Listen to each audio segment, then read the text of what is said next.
Hi, I'm Matt from HockeyReviews.ca, and this is the CCM 4-roll Pro 2 Pro 2 glove snapshot review and comparison to the original Tax 4-roll Pro. Before that, if you're looking to outfit your beer league team for jerseys, make sure you check out the link in the description and on the card on the right.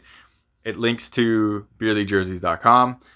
Where for a limited time, if you use that link, you get 20% off socks if you purchase a full set of jerseys. I get a kickback from that sale, and everything will help fund the channel so I can make more content and do more reviews. So the link in the right also goes over some of the jerseys. So check that out. I have one for logos, jerseys, and socks, so you can see the different materials and stuff like that and what my suggestions are. Onto the glove video itself, so a bit of an overview. CCM has always done a pretty tight fitting 4-roll, so basically they fit pretty tight here compared to Bauer and Warrior gloves, and they fit pretty snug for 15. For 15, those, like, my fingertips are right at the end and it's right where it should be.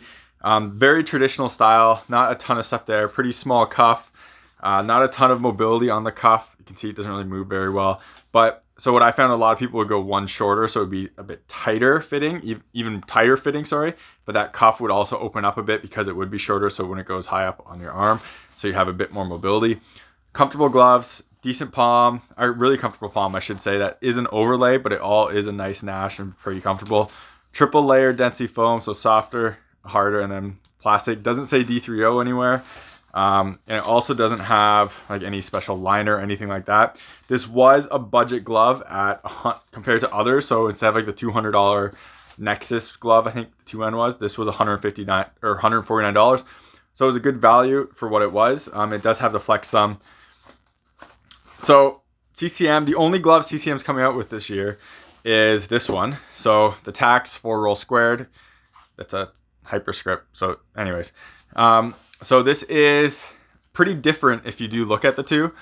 This one is more tapered in the design overall. You can see how, like, down here it's actually like tapered in an angle compared to the other one where it's totally straight.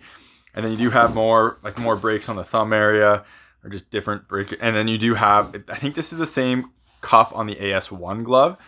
So it is like more open, and you do have a nicer nylon in there, or material in there too. This one did increase in price though. I believe this one's $159, so it did go up by $10. With that said, you now get D3O, and you do get a nice Tax liner.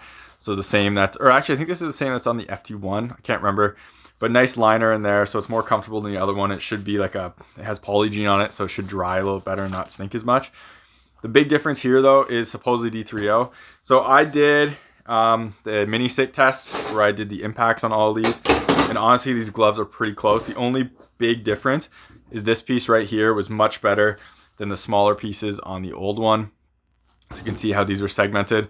Besides that, everything else felt really similar. The cuff on this one was a little bit better, but besides that, all very similar. Nothing bad about that. They did also beef up the outside pinky protection. This is basically a really crappy design like Warrior.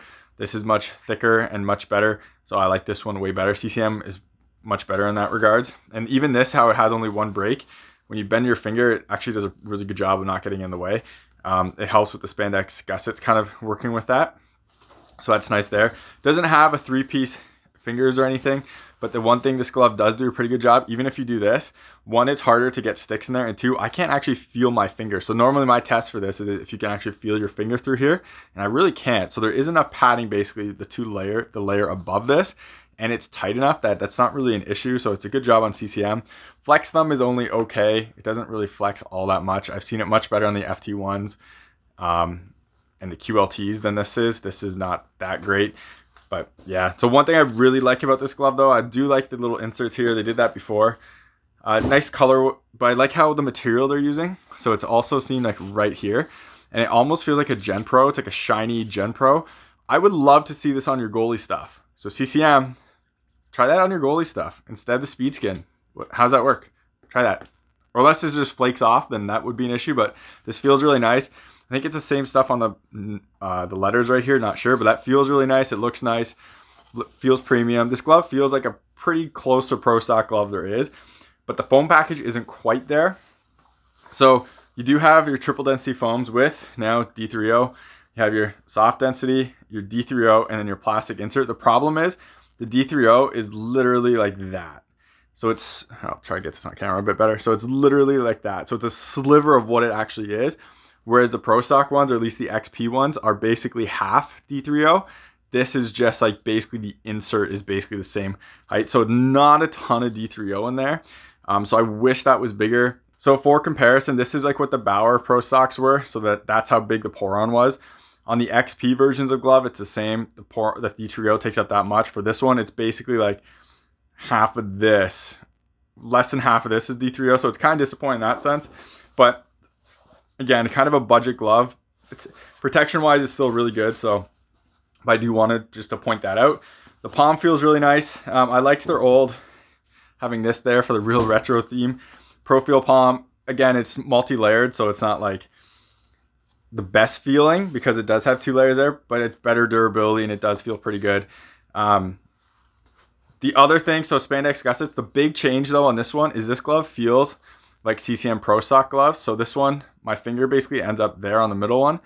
So this feels like so this is a 15, it feels like a 15 and a half. So CCM Pro Stock evidently is half a size bigger than what they say.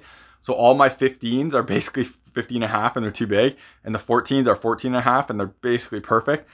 So this one is too big, especially compared to this one. Hopefully it kind of shows. The fingers definitely are longer. So that piece, that finger is the same, but the second one, the piece right here and right here, is longer on the new one. So it does make it a little longer. So it doesn't fit quite as well for me. So it does fit larger. So keep that in mind. If you're normally a 15, say an FT1, I would probably go a 14 in these.